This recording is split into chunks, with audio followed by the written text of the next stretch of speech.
Fernando Fernán Gómez es uno de esos hombres del Renacimiento que llegó al siglo XX, incluso trascendió hacia el XXI, nos dejó en el año 2007, pero desde muy temprano de los años 50 del siglo XX comenzó su labor en el cine. Es un hombre que, como les decía, de múltiples facetas dentro del arte.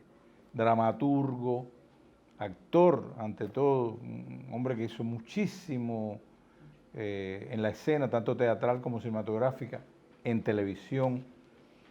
Pero además fue novelista, ocasional poeta, en fin, un hombre del arte completamente. Pero lógicamente vamos a centrarnos en su faceta cinematográfica y dentro de ella, concretamente su labor autoral, o sea, como guionista y o director de cine. ¿Por qué hago esta disyunción? Porque a veces filmó muchos guiones que no eran suyos, otras veces por el contrario, escribió para otros directores y también no pocas, pues llevó a la pantalla guiones propios.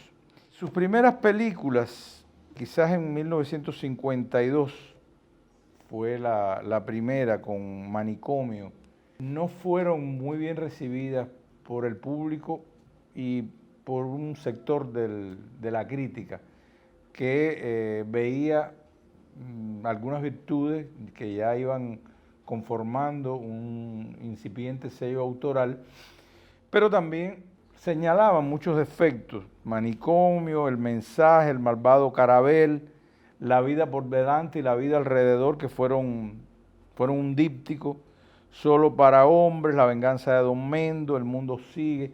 Esta primera década, que se extiende del 52 o un poco más al año 63, estuvo signada por la irregularidad. Había comedias, a veces endebles o melodramas, pero por supuesto iba apreciándose ya una voluntad de estilo que cristalizaría en otros empeños. Sin embargo, con El extraño viaje de 1964, Fernando Fernán Gómez nos regala su primera obra, digamos, contundente.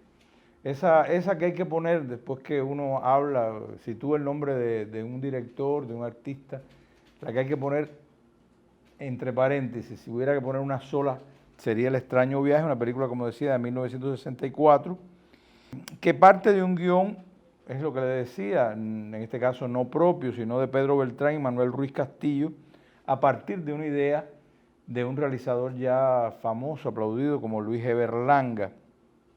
Bueno, en este caso la novela no era el referente, pero sí partía de costumbres y de hechos incluso que eran reflejados por la literatura costumbrista también de la época. Esa irregularidad que yo señalaba tiene una explicación que el propio director daba, y es que él aceptaba muchos proyectos por encargo. Y eso implicaba que no siempre estaban en consonancia con su estética personal, con sus gustos, con sus conceptos y sus criterios ideológicos y estéticos. Él decía que rodaba por el placer de rodar, le gustaba ese ejercicio de dirigir, y muchas veces eso pues chocaba un poco contra sus propios principios y resultaba un producto o fallido o no tan cristalizado como esperaban él y esperaba el público y la crítica. Ahora volvemos al extraño viaje. Es también una primera película suya donde no interviene como actor, porque en muchas que él dirigía, hasta ahora incluso todas, trabajaba. Pero aquí dirige, claro, un equipo de lujo: Carlos Arrañaga, Rafael Aparicio, Jesús Franco, Tota Alba, Lina Canalejas. y siguiendo a tres hermanos, dos mujeres, perdón, dos hombres y una mujer controladora, prepotente, y eso le da pie para hacer un análisis de las costumbres pueblerinas, del crimen, de la muerte, de la represión sexual, de la chismografía de los pueblos pequeños. Es una película que parte de un hecho real, el crimen de Mazarrón, incluso se iba a llamar de esa manera, pero después la censura no estuvo de acuerdo con ese título, y es que se llama El extraño viaje. También hay una parodia de zarzuela, hay una mezcla aquí de géneros y de estilos que sin embargo logra cristalizar muy bien en un todo, que implica también la maestría de Fernando Fernán Gómez como director para lograr un tono muy coherente independientemente de los géneros a los que él hiciera referencia dentro de ellos. Es una película que fue un caso curioso porque apenas ser estrenada fue censurada, estuvo 6 años guardada, cayó en el olvido porque lógicamente fueron pocos los que la vieron, pero después ante nuevas directivas que cambian mucho, como ustedes saben, en los institutos de cine, salió nuevamente a la palestra y ya llegó para quedarse, incluso para más. Se convirtió en una película de culto que aún hoy es referenciada, es vista una y otra vez por muchos alumnos de universidades, es constantemente visionada y aplaudida. También la referencia que nos da, por ejemplo, de los sainetes de Valle Inclán, todo este mundo esperpéntico, porque la película tiene de eso, tiene mucho también de ese mundo caricaturesco que tanta buena literatura española reflejó, pues es otra de las conquistas, digamos, además de sus muy notables actuaciones que son recordadas hasta hoy.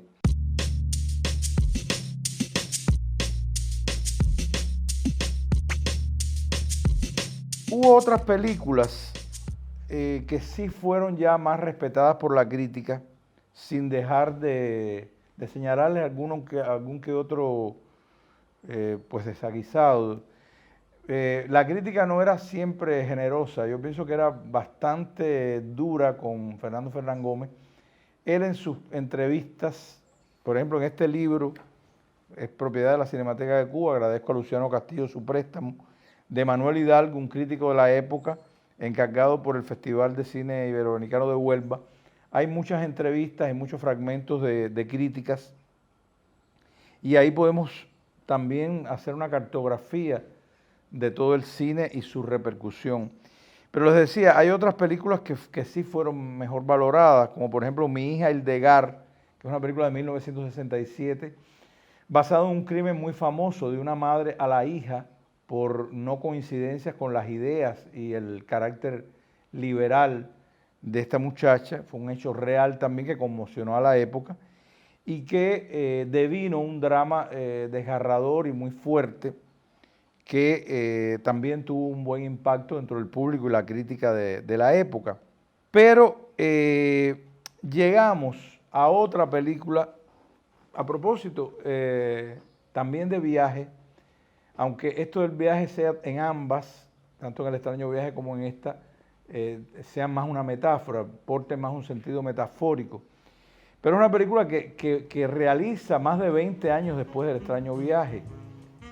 Me refiero al Viaje a ninguna parte, que es una cinta de 1986 que obtuvo un premio Goya tanto para la dirección como el guión del propio Fernando Fernán Gómez, y que sigue a una compañía itinerante de cómicos con todas las dificultades que eso supone, toda la miseria, los choques con con las dificultades económicas, con los públicos.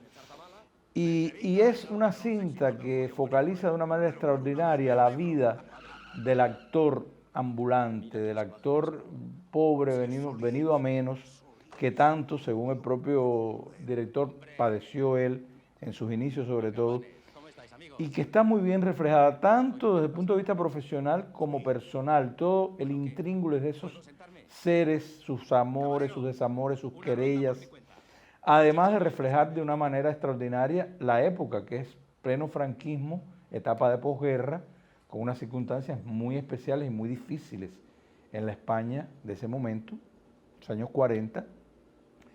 Y esto está reflejado de una manera extraordinaria, con una ambientación sencillamente encomiable.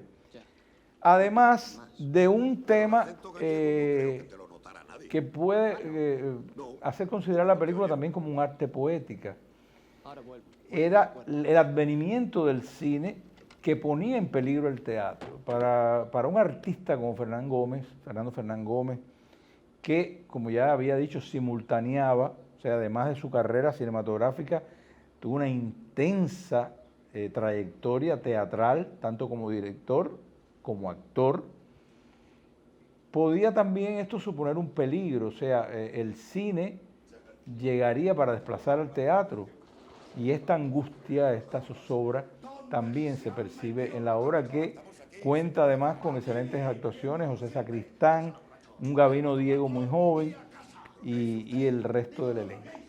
Son algunas consideraciones que debido al poco tiempo, pues nos impide hacer un estudio más exhaustivo. De todos modos, en el texto ya escrito hay otras consideraciones, hay otras, un poco de mayor exhaustividad en algunos de estos aspectos que hemos tocado, pero intentaba en estos minutos dar un panorama de la trayectoria fílmica, concretamente en su faceta autoral, o sea, guionista y director de uno de los grandes del cine español, podemos decir, más allá del arte, de la cultura española, don Fernando Fernán Gómez.